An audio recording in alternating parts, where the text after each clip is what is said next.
Hey guys, welcome back to a special episode today of Young Americans Abroad. My name is Austin. And my name is Patrick. And guys, thank you for joining us today. We're going to take a look at the upcoming U20 Revelations Cup. And Pat, we're going to go through the roster today. Got a lot to cover on all these players and kind of talk about, this upcoming tournament. It's the return of youth soccer, youth international soccer, I should say, for us. And we're really excited to see the U20s in action yet again. Yeah, it's been a long time coming, right? Obviously, you could say the O2s, right, in that age group kind of got robbed. COVID really shut down everything. It's just awesome to see them back. So we'll be able to really dive into, the young Americans abroad, and then obviously some that are playing domestically. But it's just exciting. Yeah, and honestly, in the past, the Nike friendlies have gone on right around this time of year, which is usually a U17 tournament. So this year we'll get to see, the U20s in action and really get to see a lot of those players. Like you said, Pat, we've got some players abroad, but we also have some really, really strong, MLS prospects, players who have gotten a lot of minutes here domestically. And it's just exciting to kind of see how far we've come from the past, right? We saw players in the past for our U20 team that have been playing on college teams. We didn't even have kind of a youth setup for MLS clubs in the past, so it's really just an advancement of our system as a soccer nation, and it's kind of cool to see how it's paid dividends so far. And I think this tournament will really show us even more how exciting players we have coming up. Yeah, couldn't have said that better myself. But let's get into the tournament a little bit, right? You mentioned they're in Celaya there with the U20s, and it's hosted by the Mexican Federation. So the tournament will be played, I think, in 6 matches there across 3 dates. Obviously, some of the schedules here for the U.S. playing, I think the first round November 10th, then we got the 13th, and then ending with the third round on the 16th. So we do play Brazil first, then Colombia, and then finishing with that U.S.-Mexico rivalry on the 16th. So we'll get 2 U.S.-Mexico games in the month of November. So you can't really ask for much more as a fan. Yeah, But really, exactly. yeah, exactly. But yeah, so this will be awesome just to see everyone back in action there. And like I mentioned, U.S., Mexico, Brazil, Colombia, the participating teams, and really, it's just preparation, right, for that 2022 CONCACAF U20 Championship, which again will serve as that qualification for the 2023 FIFA U20 World Cup, and then the Summer Olympics year after that. So uh, it's the style of this tournament, right? It'll play each other in that round robin format, a total of 3 matches per team. Team with the most points will be the winner there. So it's pretty simple enough, and yeah, it's just it'll be fun to see us go against some of the best. Yeah, and honestly, like you said, this leads up to that CONCACAF tournament, which ultimately leads up to the U20 World Cup. The past 3 times at the U20 World Cup, we've gotten to the quarterfinals. So we're really trying to take that to the next step in 2023. Obviously, we would have loved to play the 2021 U20 World Cup and kind of see saw where the cards may have laid, and that would have been great. But alas, we're looking ahead to 2023. And like you said, Pat, this tournament's going to be a really great test for these young players to kind of, see where we're at currently. Yeah, absolutely. And speaking of tests, not only for players, right, but for a coach, we've been waiting for so long, Austin. Finally. Finally, it's unbelievable. I again, we don't want to go down a rabbit hole, right? But just don't know what was really going on behind the scenes. Maybe it was just not getting the A candidate they had, but nonetheless, we do have Mikey Varas, and who is going to be taking over, right, for this group, this cycle. So he has some time, right? Obviously, having some of these younger 03, 04 players gelling together, getting them ready with this tournament up until those championships and hopefully the World Cup, right? So Mikey did previously serve as that assistant coach for FC Dallas under Luchi Gonzalez, who we know was rumored around, and there were some Yeah. issues behind the scenes, right, for him potentially being in this role. So, yeah, Varas has had really a unique kind of background here. He did start out in the, just kind of studying, right, clubs in Argentina, Italy, and Spain, and kind of bounced around with different futsal schools and the NorCal Premier Soccer Development and the U.S. Soccer Development Academies, right? before really getting into that role there, with Sacramento in 2016. So started getting around the youth academies and developments, and really doing a great job there, building up his rapport, right? And then he joined FC Dallas in 2017 as the head coach of the U16 teams, and got connected with Lucci there and built that up into his assistant. So a lot of playing style, right? Replicating around Lucci. They had a really good, bond there. A lot of players developed, right? Coming out of that historic and just fantastic Dallas Academy and that pipeline from Cannon to, Justin Che there, ironically, right?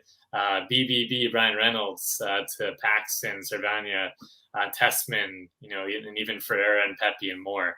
It's just kind of endless amount of names that he's worked with and developed. And yeah, it'll be a good test for him, right? This is a huge step from being an assistant coach and in around these development academies to a U20 national team coach, Austin. Yeah, and it's really interesting to see kind of him get this job over Lucci, like you said. Not really sure what the reason was where that, contract negotiation kind of fell through. Yeah. It sounded like both parties really wanted to, be, in this role or have, Lucci in this role. But, just for some reason or another, it didn't really work out. So now we've got Lara in, and like you said, it's got a great pedigree. And will really be kind of a great test for him as well to kind of grow his resume. And I think he's going to be a great coach of this team if he can take, all the things he's learned there at FC Dallas, and just take these players in the small amount of time he has to work with them, right? And kind of just, show them off the best way he can. Yeah, this is a great kind of debut tournament, right? To get everyone gelling, the group gelling, and hopefully we can start off with a bang and get some victories here and win the tournament. But yeah, just quick last point, right? He does, and just from what I've read on some of the soccer sites and analysts and things like that, right? He actually really was a focal point for the attack in Luchi Gonzalez's Dallas team. Really having different kind of attacking schemes in around that final third of the field. So it'll be interesting to see his influence there, and how they approach some of these really, difficult defenses with Colombia, and obviously Brazil, right? Some of those South American teams are very, very tough to play against. Defensively and get stuck in. So be very curious to see how he molds these players and what he does with the team. Yeah, and honestly, I think we should go right into the players he's going to be working with, because there's a lot of hot names on this list. And really, to start off at goalkeeper, we've got one of the hottest ones, and that's Gabriel Slonina. So Gaga Slonina, That's right, Pat? Gaga. The nickname for him. And Gaga is a 17-year-old, 6'4" goalkeeper. Plays for the Chicago Fire. Really has been the talk of MLS to end this season here. And, had 4 clean sheets in 11 games for them there. Also made the MLS Team of the Week, I believe, 2 times. So, really off to a great start as a 17-year-old, making his professional debut this year, and is a really good shot stopper. I think that's really the best asset of his game right now. Really uses his frame to his advantage, gets into some really good places in terms of making saves. Needs to work on his, foot skills a little bit more, right? Needs to work on his passing range, just being a little bit smarter with the passes he makes. But hey, that'll come in time. As a goalkeeper, right? Your job is really keeping the ball at the net. And, Gaga really does a great job of that, to be completely honest, Pat. Yeah, no, that's a fair point. It's amazing his rise and just what he's been able to do at such a young age. I mean, it's unbelievable, just the difficulty of the position. And yeah, I'm really excited for him as well. So yeah, I think Gaga's going to be crucial against some of these. We'll get into down the line, the different Mexican and Brazilian talents that will be shooting at him. Yeah, and I think he's going to be the starter of this team. There's 2 goalkeepers on this roster, him and Alex Borto, a player we've covered a little bit over at Fulham, playing for their U18's. And honestly, I think Slonina just has, all the talent that you look for in a goalkeeper. And, he's someone who's passionate as well. Their social media accounts really rallied around him, kind of being the star of their team to end the season. And I think he's going to take, all that praise he's earned this year and confidence, and really take it into this camp and be, a leader from the back here for this team. So I think he's going to start these games. I would be shocked to see Alex Borto start over him. But we'll kind of see Yeah. how it plays out. One Porto player. did pass Loss over us in Fulham's pecking order. He passed over Loss. Yeah, that's true. Damian Loss, I'm not sure is even. I know he's not at Fulham at the moment. I think he's on loan still in the USL. But it's also kind of funny you mentioned Loss because he came from the Chicago Fire Academy.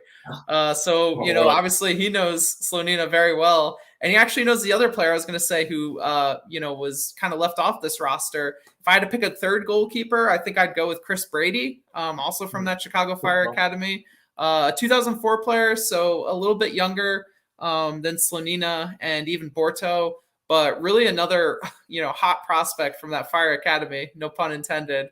And was the USL League One Young Player of the Year last year. Hasn't played for them, I don't think, this year. To be honest, I should have maybe did some more research before coming into this video. But really another player that's just got a great frame at such a young age. Is again confident in his abilities as well. So he's one to watch. I know he's not on this roster, so just wanted to give a quick shout out to him as a player to kind of look out for as we go further into this youth cycle. Right, 2023, a lot can change. Players can move up and down, so that's another name just to kind of keep an eye on, Pat.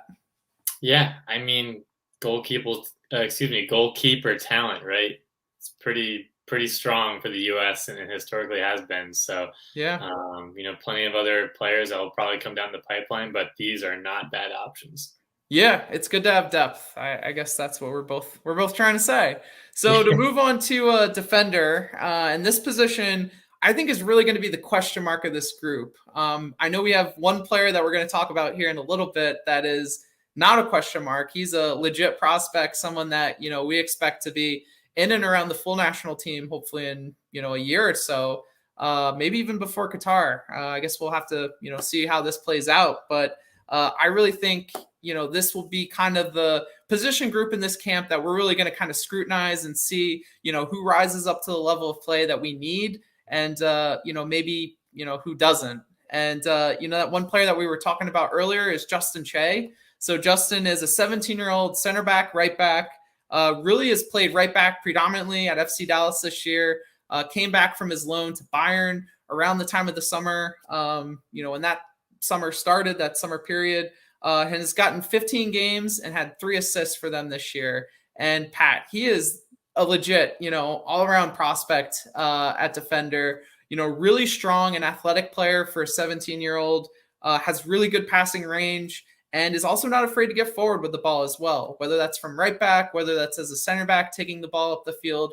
Really has good poise on the ball, making smart passes.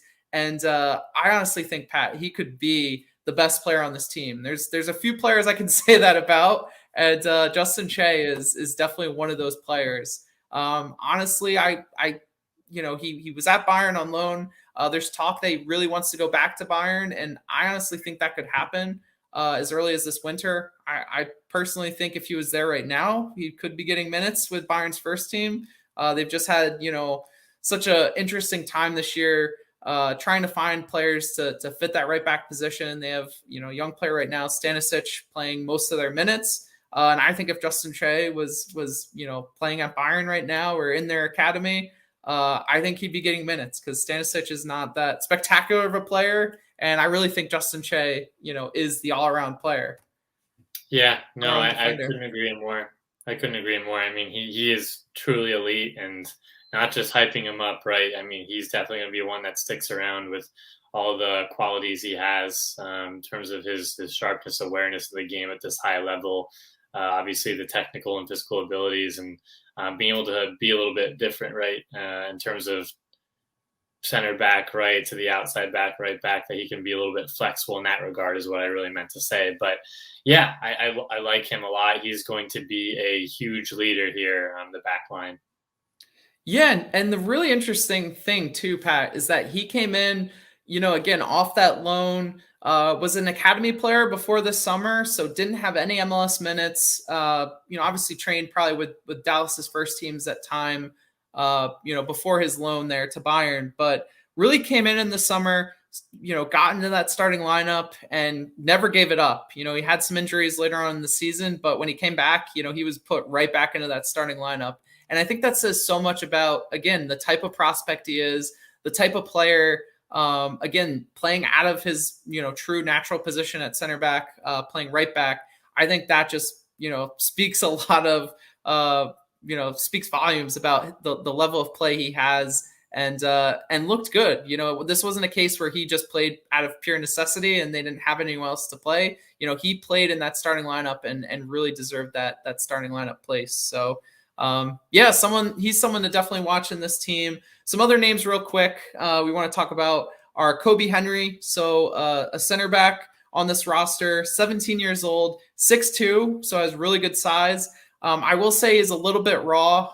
He actually has gotten 18 appearances this year for Orange County SC in USL. So good to see him getting professional minutes, but definitely has some things to work on in his game.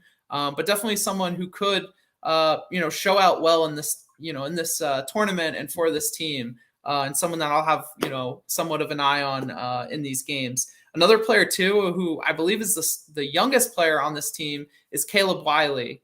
So he's a 16-year-old left back from Atlanta United's academy. Has played 33 games for ATL 2 there in USL 1, I believe. They're in USL 1 now. They might be in the USL Championship. But too many tiers now, Austin. Too many tiers. Yeah, I know, honestly. But he, has played a lot of minutes already as a 16-year-old, professional minutes. So that's really exciting. He's really good at getting up the field, can really make a difference attacking, as a left back and in that position. So I'll be curious to kind of see, how much game time he gets in this camp. Again, being the youngest player on this team, it could be a case of he's brought up and kind of sits the bench. But I honestly think he's got the talent from the game time I've seen of him to really contribute to this team and really be a standout player that we kind of, aren't expecting. I think he's really flown under the radar so far. He hasn't been one of those, big name prospects that we've heard about, but really has a lot of good physical attributes. And I'm just excited to see a little bit more of him this camp and kind of can, see what he can do, as a left back for this team. It's a big opportunity for him too, just with some of the left backs we are missing, not to kind of take it over to the next side, right? But this is a great opportunity for Caleb to really cement himself, right, with this group and this team moving forward in the tournaments. Because like you said, some of those players, right, regarding age and things like that, if you have the grit, the mentality, right, we've seen Gio and some of our other players, Scally, right, they've stepped up with the mentality. Age really doesn't matter to them, right? And if you have the skill, the willingness, the technique, all of that, right, it shouldn't be an issue there. But some of those players, right, that are missing, that I think would have been very helpful, right? We have obviously, I think it was Paredes, right, out injured, and then Jonathan Gomez there for Louisville, in the playoffs. For the USL. So, and also a dual nat as well. So, potentially holding out on his decision, since this could be, again, more game time with the team, that he could make a decision for, essentially in this tournament, kind of, being on the field. I don't think this is a cap tying tournament, so maybe I kind of jumped the gun here a little bit, but I think it's also worth noting that, when you play in a game for a team, that's a pretty big step. So, that playoff reason may be the reason why he's not in this camp or Mexico's camp, but it could also just be waiting, to see his options play out a little bit more. Yeah, that's a good question, though. I'm not sure of the cap tying situation, but I'm sure, obviously, instead of causing conflict right with the national teams, he'll just maybe collect the trophy in the playoffs. So that's their option right now. yeah, he's had such a good year in USL as well. So fair play to him if it is just, wanting to be with his team, finish the season strong before going to Spain. That's all fair play to him. The one other player I wanted to mention, actually there was two more. Brian Oko. So Brian is a 2003 center back, just, got called up to the Swiss senior national team. Player over there in Salzburg, playing for their two-team FC Leifring in Austria. So he really would have been an interesting prospect to bring up to this tournament.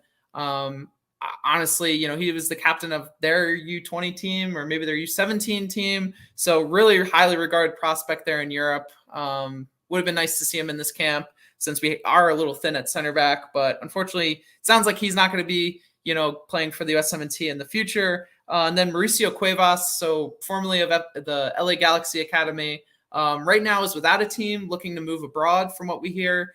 He would have been another left back that potentially we could have brought up to, play some minutes in this tournament.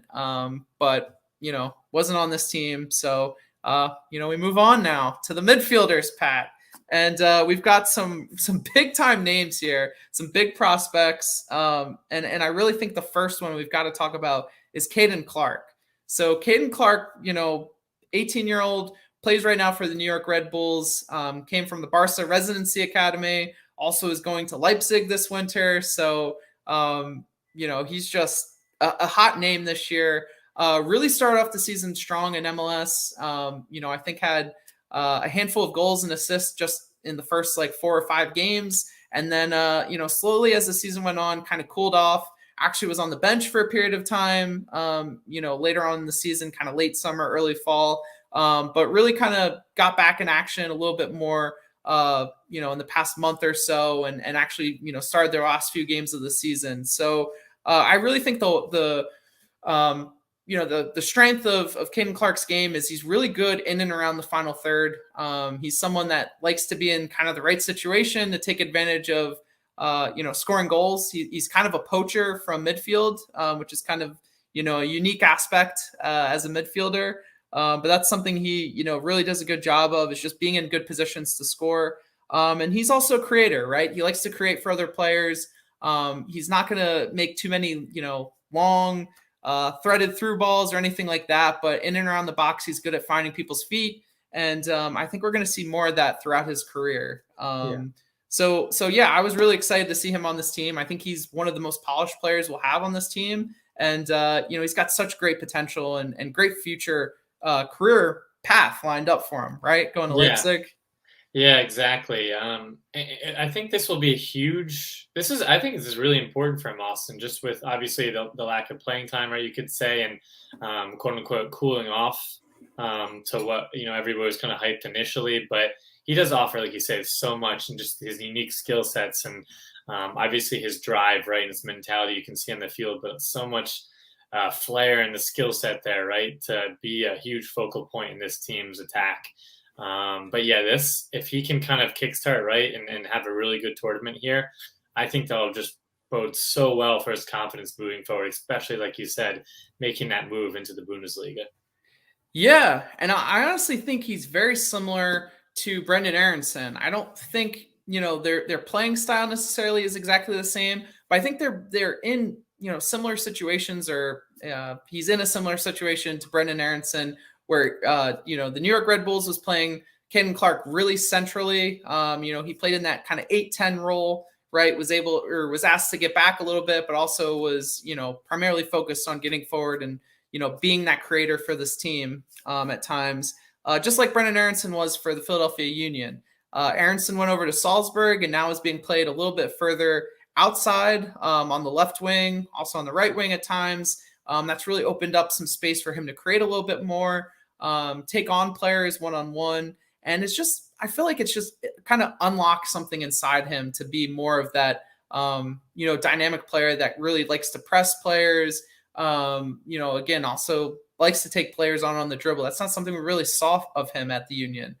So I'd be curious to kind of see whether that's in this camp, in these games, or if that's, when he makes the move to Leipzig. But seeing him out, more in a role that's more outside of the center of the pitch. I really think, seeing him on the left wing, seeing him on the right wing, could be a cool different option to kind of unlock some more of that potential he has, because he's really good with the ball at his feet. We haven't seen him do too much kind of running at players, but I do think he's a better player when he has more time to kind of think and, just, I don't know, be in a better position to kind of make things happen. And I think, sometimes getting some more space out on the wing could be an interesting, kind of perspective for him to kind of get him, into games a little bit more. Yeah, I definitely like that call just because, and it's not to discredit any player, right? But certain players No. operate in different spaces, right? From the outside to being crammed, right?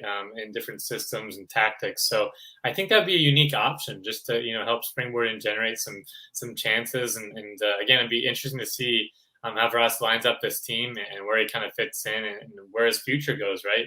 I mean, the sky's the limit for the kid, and I'm really excited for him. But yeah, kind of interesting, right? To see, certain players or certain shifts and schemes that could really benefit, individuals. But again, these are all really, youthful talent here and prospects still trying to find their way. And I know we'll talk about it down the line too, but maybe even individuals that might be better suited for, another side of the pitch as well. Yeah, no, that's very true. So I think the next midfielder we're gonna talk about here real quick is Paxton Aronson. So really has had a bright start to life here at the Union this year. Has 3 goals in a handful of MLS games. Really started to get minutes down the stretch here, and all of his goals have been really impressive too, Pat. So that's been kind of the fun thing to watch this year.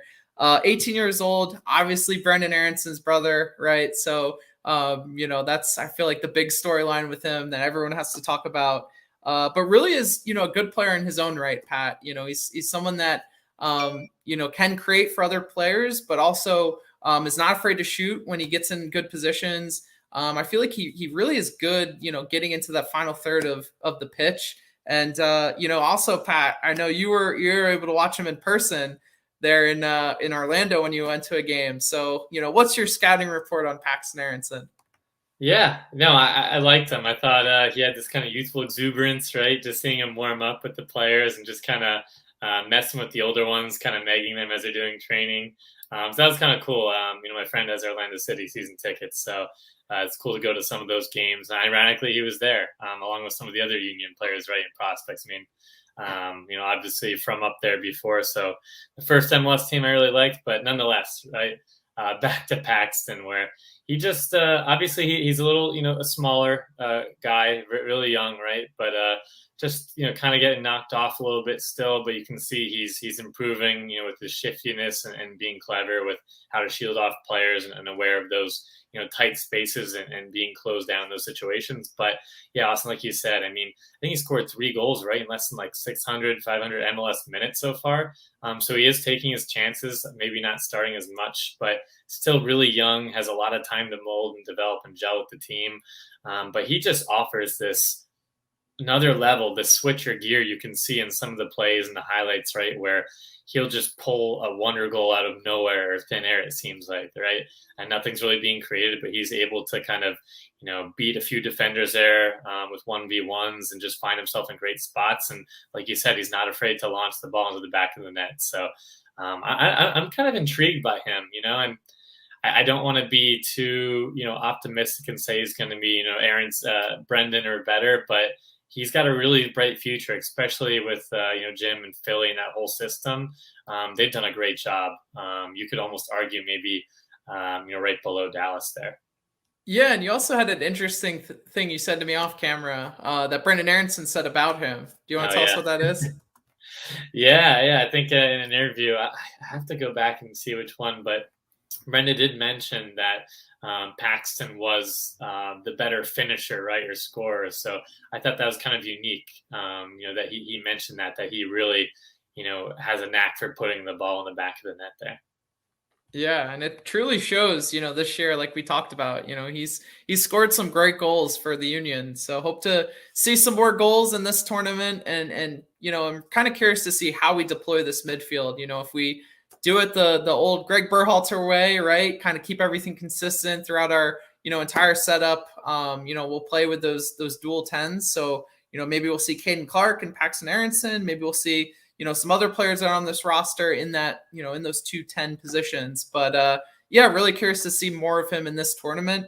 Another player I'm excited to see more of is Brian Gutierrez. So Brian is an 18-year-old player from the Chicago Fire, made 17 appearances in MLS this season, and really has good size for a center mid. I really am impressed with his soft feet and just kind of the way he's able to create from midfield. He's had some really good passes this year in some of the highlights we've seen.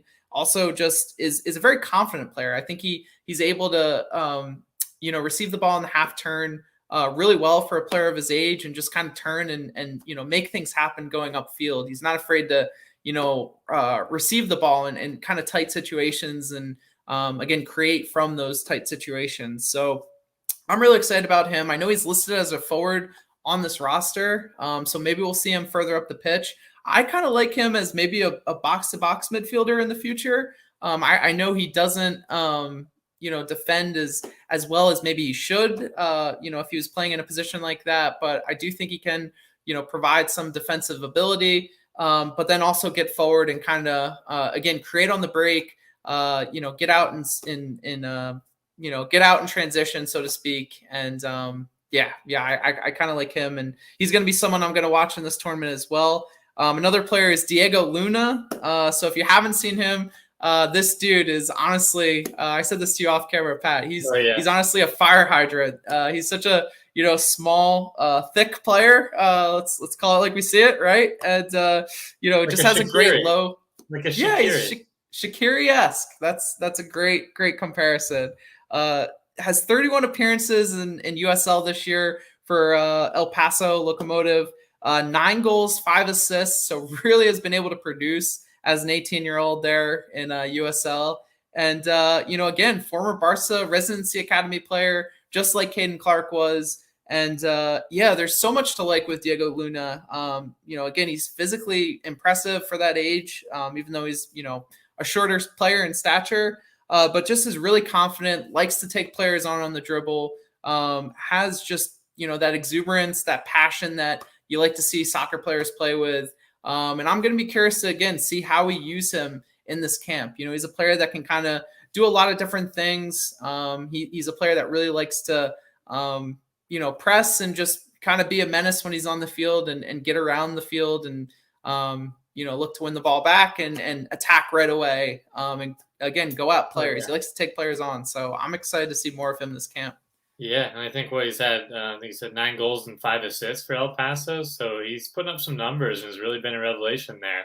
No pun intended for the Revelations Cup for Locomotives. So yeah, I mean, it'll be interesting to see him just barrel his way through some of those tough defense. Yeah. And I've got one name for us, Pat, here to finish out the midfielders. That's Rokas Pukstas. So again, a young American abroad, playing at Hajduk Split over there in Croatia, has trained with their first team from time to time. And Hajduk Split, I believe, is right around the European League positions, in Croatia. So pretty decent team. We haven't seen too many highlights of him, but we have heard he's a really interesting player. Again, more of a creative player.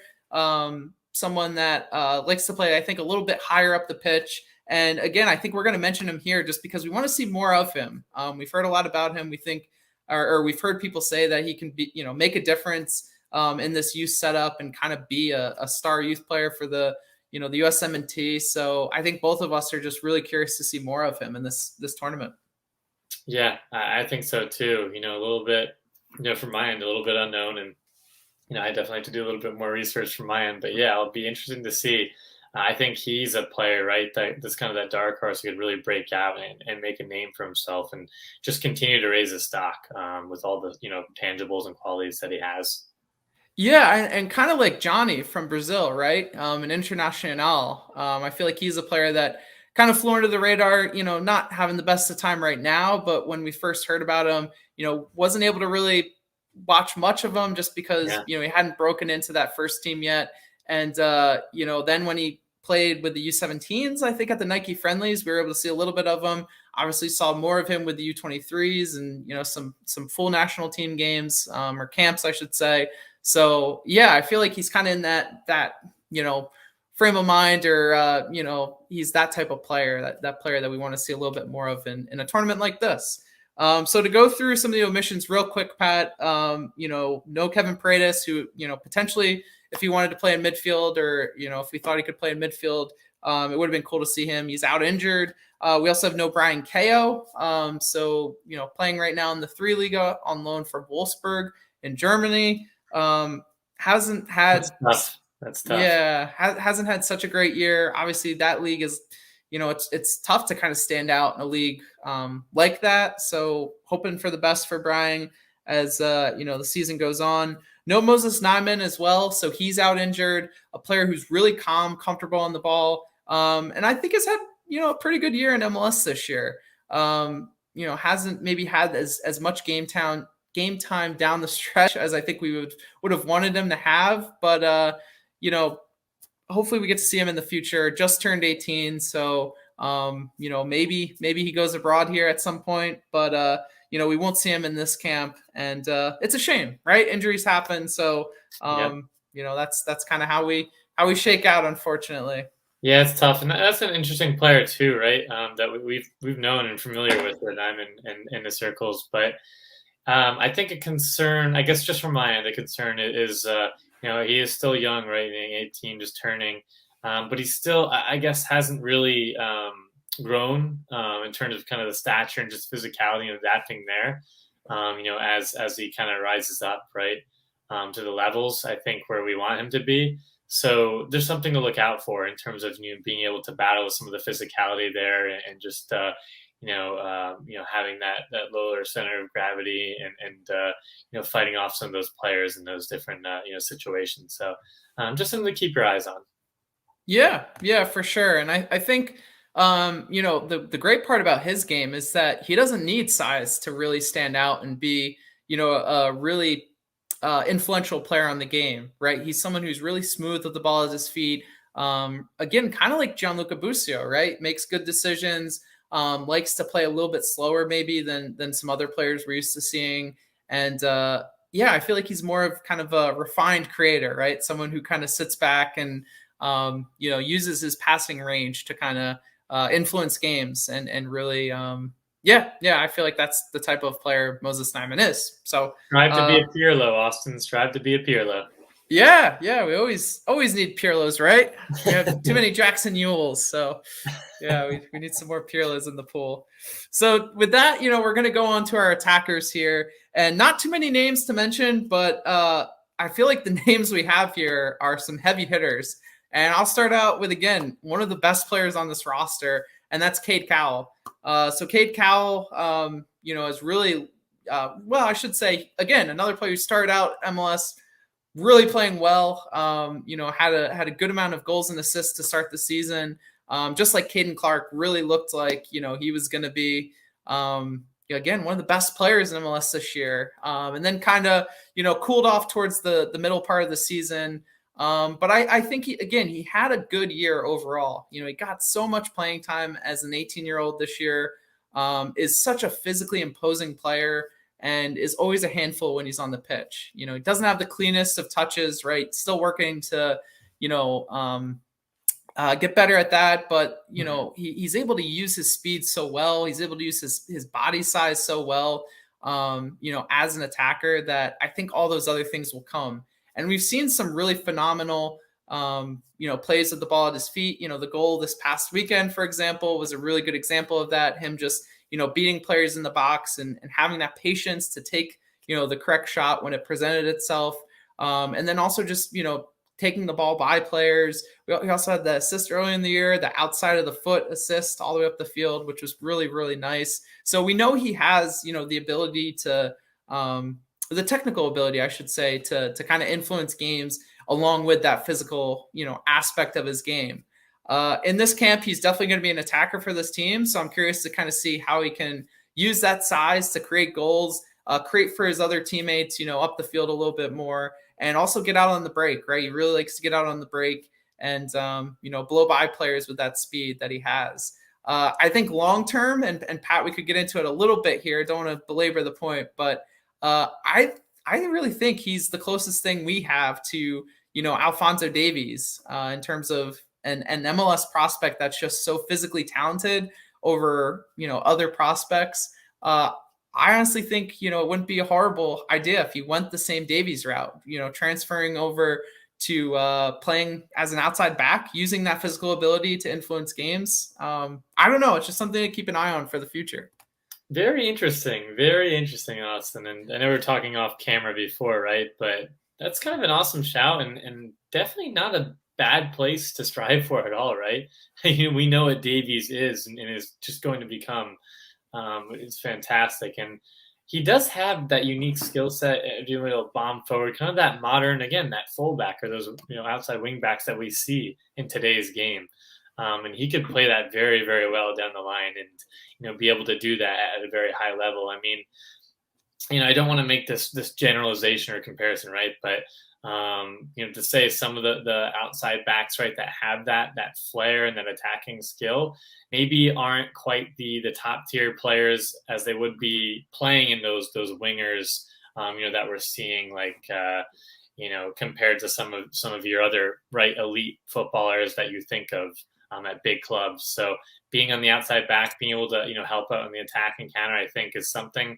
If he wants to raise his game to the next level, I think that could be a great route. Yeah, and there's no shame in doing it too, right? It almost feels like, when Tim Tebow is asked to be a tight end or a wide receiver, right? It feels disingenuous because he spent his whole career playing quarterback. I feel like that's very similar to this situation, right? And the one Alphonso Davies was in, being asked to play a position that's maybe not as exciting as an attacker or striker, but again, being just as important of a part in a team that wins the Champions League, right? Like Alphonso Davies was a part of that Champions League team for Bayern in 2020 and really is a standout left back in the world right now because he made that move and that switch of positions. So yeah, I think Cade Cowell, Caden Clark, Cade Cowell, There's so many kids. needs to kind of think about that in the future. Maybe if he's approached by a team and that's something that they kind of pitch to him, maybe it's a better option for him. I don't know. I'm just here throwing out some different ideas. And, again, I think we're going to see him as an attacker in this camp. And I'm really excited about that. I want to see him score goals and do well for our national team. Another player that I want to see do well and score goals is Malik Sanogo.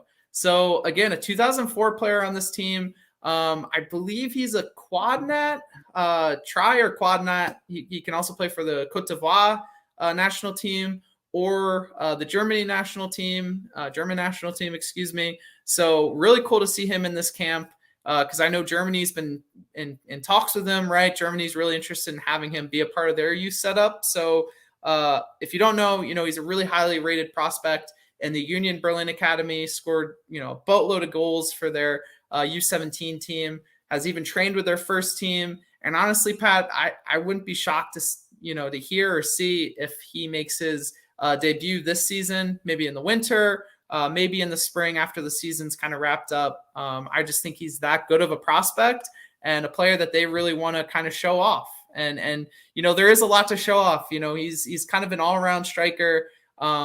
Is really good at being in and around the box in situations to score goals. Being a good poacher as a striker. And again, his dad played striker in the Bundesliga for a handful of years. So he really does have that lineage, right, that we look for in players to kind of suggest that maybe they have what it takes to kind of reach that next level. So I'm really excited to see more of him in this camp, and hopefully he's our starting striker, to be completely honest. With Timo, right? Some of that lineage. And I think he definitely is such a unique player there and he's going to be a force, right? He's going to be an absolute force and menace and to be part of this team. I think he was a little bit too eager, right? With his Instagram story there. Honestly. The roster. But yeah, maybe him and Luca de la Torre maybe he can edit his videos and get them up in time to the highlight reels.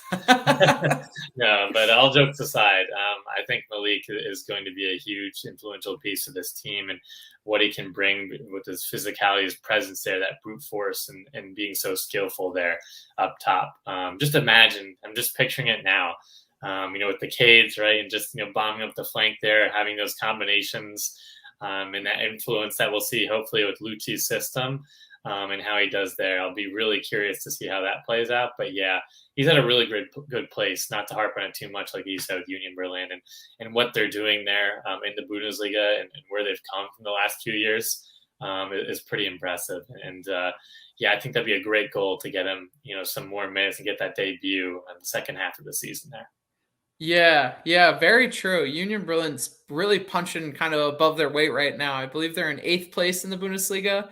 Only a handful of points back from first, and even European league position or European, tournament position. So yeah, they've really done a great job. And yeah, hopefully he can break through pretty soon here. To go into a few more names real quick, we have Dante Sealy. So currently at Young PSV, obviously scored that hat trick a few weeks ago. Has now 5 goals in 11 games, a little under 600 minutes. And yeah, honestly, he was someone I was really excited about because he was so much younger than a lot of the other prospects that have come up through FC Dallas. And I was really excited to see him get some minutes there. Didn't really work out as well as I had hoped, but now he's at Young PSV, getting good game time, producing for them on the field. He's also gotten a lot bigger, right? Physically, he looks a little bit more, filled out. He looks a little bit more of a stronger player. But again, a player that can kind of,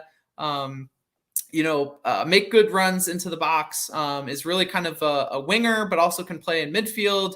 And again, just has some good technique. I really think he's an all-around player, and I think we need to see a little bit more of him to kind of figure out what his strengths are as a player. And I'm excited to watch him in this tournament. I think he's going to get some good game time, whether that's on the wing or whether that's in midfield. I'm kind of excited to see more of him.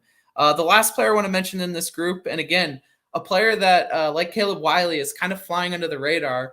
But I think he could be one of the best players, in this age group in his, year, his 2004 age group year, and that's Quinn Sullivan. So Quinn, honestly, was one of those players for the Union this year that was given minutes right from the start this season, and honestly looked like the best of those young players to start this season. Came in, I believe, in even the CONCACAF Champions League back there early in the spring. And just always looked confident when he was on the field. It looked like the moment never fazed him in those early games.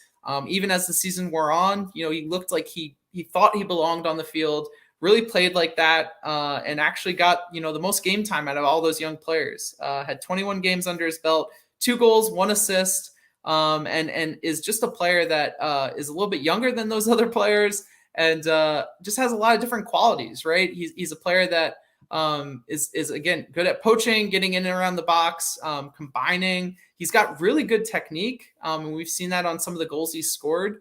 And also he has a European passport, so he could go even as early as this winter abroad and kind of play, for a team if they come and offer him, a la, like a Joe Scally, right? Like at Gladbach, a team like that could come in and offer him something, and he could go abroad this winter.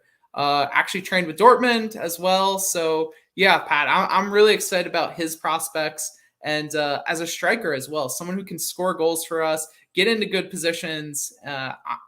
There's just so much to like about him. I'm excited. Yeah, I'm very excited for him too in his future. And just again, another Union guy, Austin. I mean, Yeah. it's Dallas Union. We know the usual. I don't even want to say culprits, but it's the only thing I can think of right now. But yeah, I think Sullivan, like you said, he's just that true finisher and that attacker up front. It'll be interesting to see, how much game time he gets there. Obviously, being a little bit younger, but again, that doesn't really mean anything. Going into camps here and the games coming up. With only 3, it's limited, but I think he's one of those players that could again, be a big storyline, take his chances, as they come. Especially in few and far between against some of those tough Brazil, even Colombia, right? The whole tournament's pretty much stacked, but I think he's a player that could really, be courageous, take that chance, having some of that experience he does at Philadelphia already. Yeah, honestly. I'm just so excited to see more of him. I just think he's someone that's kind of flying under the radar, who has the talent that we're talking about with some of these other players. It's just he hasn't really been hyped as much coming into the season. So yeah, I'm excited to see more of him. To go into some admissions real quick, Ricardo Pepi is the big one, right? Already with the full national team, 2003 player. A little busy, right? A little busy. A little busy. Yeah, you could say that. So, he's someone, I guess we should have mentioned Joe Scally back there as well. Gio Reyna, maybe in midfield too, but just wanted to throw him in there because, it would be cool to kind of see a full strength squad. But some other ones are Fede Oliva, a 2004 player from Atletico Madrid, who's with their youth team there. I think he's also a Trinat, if I'm not mistaken. Definitely Spanish descent as well. I believe maybe Argentinian. So someone to keep an eye on. Really good attacking winger who's doing good things there. We hear he's training with the first team from time to time. So someone to keep an eye on. Evan Rotundo at Schalke, who's currently playing with their youth teams there. Has scored a good amount of goals this year for their youth academy, and just looks like a really good kind of midfield attacker. Again, kind of like Caden Clark, Brendan Aronson, can play in the middle, but can also play on the wing and be creative and dangerous.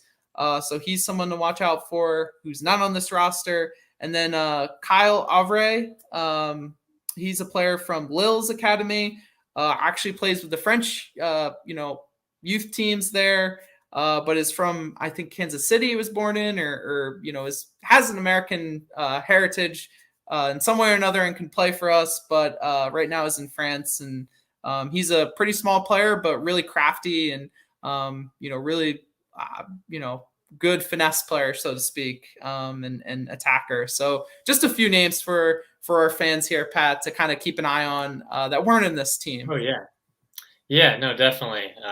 It's definitely tough, right? With a limited few games here, but you never know with the CONCACAF, championships and everything else coming down the pipeline. Finally, we're getting some tournaments. There'll be more opportunities for them all, but just with the competition, right? We talked about our roster. We have some great things to be hyped for, but what about the flip side, right? Some of our competition, and really wanted to start off, obviously with, Brazil, being one of the elite teams there. Granted, with their U20's in the past, they haven't qualified for the last two U20 World Cups, which is, I almost forgot about that. It kind of flew under my radar. It shouldn't have. I'm kind of surprised, to be honest, but it's Brazil. They typically have nothing to worry about when it gets to the senior national team level. But with this team, right, it's unique just with all of them across the board, right? For the 03-04 age, they're really focusing on that, the under 17s or 18s, you could say, right? Just because they want to get them prepped, right, for the upcoming tournaments here in the next couple of years. So unfortunately, you could almost say a lost youth generation with COVID and everything, knocking out the group a year or two ahead of them, which is sad to say, but you do have to, admit obviously Brazil and these other teams have some talents. I don't think we'll see Caio Jorge there for Juventus. Fantastic player, but somebody that could always be brought in. But they will have a lot of players from their elite teams from Palmeiras. I think they had Gabriel Veron there, the right winger, who's valued at 17 million, which is pretty incredible from transfer market. And then even Luis Enriquez, the Fluminense winger. So they have some very dangerous attacking options, and then really some solid defensive standouts from Vasco da Gama with Bruno Gomez and Riquelme, just to name a few, right? The list does go on, and there's no shortage of talent in Brazil, Austin.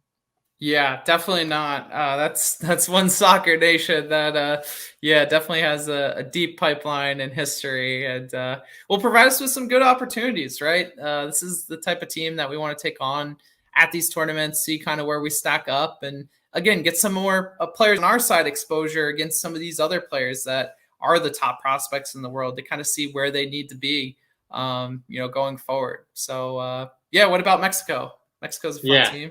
Yeah, in Mexico there. And it's a perfect benchmark there, Austin, exactly, just to see where we stack, right, with some of the youth. And, Mexico's interesting, Austin. And, I know we're going back and forth in the lineup, but just some standouts, right? Obviously, you have, Christian Torres, the forward there from the Vegas Lights, along with Leona, the center back from Vegas as well. But obviously Christian, has some different sides there. And obviously with Mexico and along with him up top, you have that Perez, right, the forward from LA Galaxy.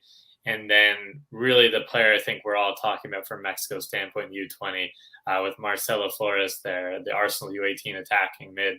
Yeah, somebody that the we Canadian really have player. to watch out. Yeah, that's right. There's Canadian there, and I think I saw something to be confirmed, right, in the news and when I was reading. I guess obviously he's wanting a little bit more from the senior level too, and would potentially opt for Canada if he isn't getting that, experience. So just something to look out for. I don't think that's really going to hold much weight here, but a really immense talent for Arsenal, right? and somebody that's going to be the true leader up top for Mexico. Along with some of those other players that they have up top, excuse me, they do have, Marisol from Santos Laguna in the midfield, Campos from Club America's U20's, really anchoring kind of the midfield there and springing the attack forward. So I mean, this roster, obviously, it's always interesting to see, right? The U.S. and Mexico, some players being on one or the other, right? With those dual citizenships and just being dual nats. So that's always kind of a lot of tension, right? When those rosters are released. Yeah, for sure. The dual nap part is funny. We have two in that team, right? Christian Torres and Tony Leone. So yeah, kind of sucks to see him there, to be completely honest. But yeah, that's kind of the deal, right? That's why this rivalry is so exciting, and so fierce too, right? We're fighting for players, fighting for games, all that good stuff that goes into a rivalry. So yeah, it'll be kind of interesting to see how we stack up with Mexico in advance of that CONCACAF tournament taking place next year. That's a really big bragging rights tournament, right? We've won that, I think, the last two times in a row now at the U20 level. It was great to see Alex Mendez that one year, right? 2018, I think, scoring in the final. And it just brings back so many good memories, right? So yeah, I think building up to that will be kind of interesting, and we'll see how we shake out. Yeah. What about Colombia, Pat? Let's go into them real quick here before we kind of wrap up. Yeah, exactly. Just a quick take from Colombia too. And just some of their past successes as a team, really, that you can't write off. Obviously, a lot of talk with the U.S.-Mexico rivalry, right? Brazil being elite. But Colombia is really that dark horse for youth teams and national teams. They've done fairly well. 2019 U20 World Cup, getting to those quarterfinals. Somebody that we're always a tough competition with, a really fearless team there from South America, just with a lot of those elite other, youth national teams there. But really the talent comes at the back with Mosquera, center back for the Wolves U20s, that leader, really led even the last World Cup and obviously eligible for this. And then a handful of players like Barrero, the right winger from Minero. Then they have a lot of talent coming from the pipeline with their big clubs, right? Atletico Nacional there in South America, Millonarios, and like I mentioned, Mineros. So not too much, to be honest, on the details of the team there. It was kind of hard to be transparent with you all to find the specific details and just about the players there. But we all know what Colombia offers and what we've seen in past youth tournaments, and even with the national team. They bring a lot of fight and spirit and that flair, that South American style. So definitely not a team that you can write off. Yeah, definitely not. And they always, put up a tough fight, right? Those teams from South America. We played Ecuador, Venezuela in the past U20 tournaments, and have had some, tough times against them. So definitely not going to be an easy tournament. This is going to be, pretty tough competition. So exciting to see how it all shakes out. Again, the tournament kicks off here this Wednesday. So I think we're going to try and post this Wednesday morning to get you guys ready for the game that night. And we'll see where we lay after this tournament, and kind of see how our players kind of rise to the occasion. So yeah, do you have anything else to add, Pat? Yeah, I think just being able to rise to that occasion, right? And I think I'm just excited, for the youth, the boys, to get back here with a new coach. Granted, it was so late, but I think I'm pretty happy about the hire. I'm happy with the lineup. Obviously, we would love to see some other players in the admissions, but just getting a good feeling, around the youth levels here, all the way up. Obviously, the excitement with the national team, but just overall excitement and just pure joy for soccer is just truly back across all levels. Yeah, honestly. And that's really the exciting thing from my end as well, is just seeing youth soccer again. The U17 World Cup, U20 World Cup gives us such joy. Watching those age groups, right, and kind of seeing the players that get called in, and tracking them as they go back to their clubs, and seeing what other players we think should get called up. It's again, like mini USMNTs. So yeah, I think with that, Pat, thanks for watching, everyone, today. Make sure to like this video and subscribe to our channel down below. And also, don't forget Instagram, Twitter, putting up that quality content with again this youth tournament, the senior team, just a lot going on right now.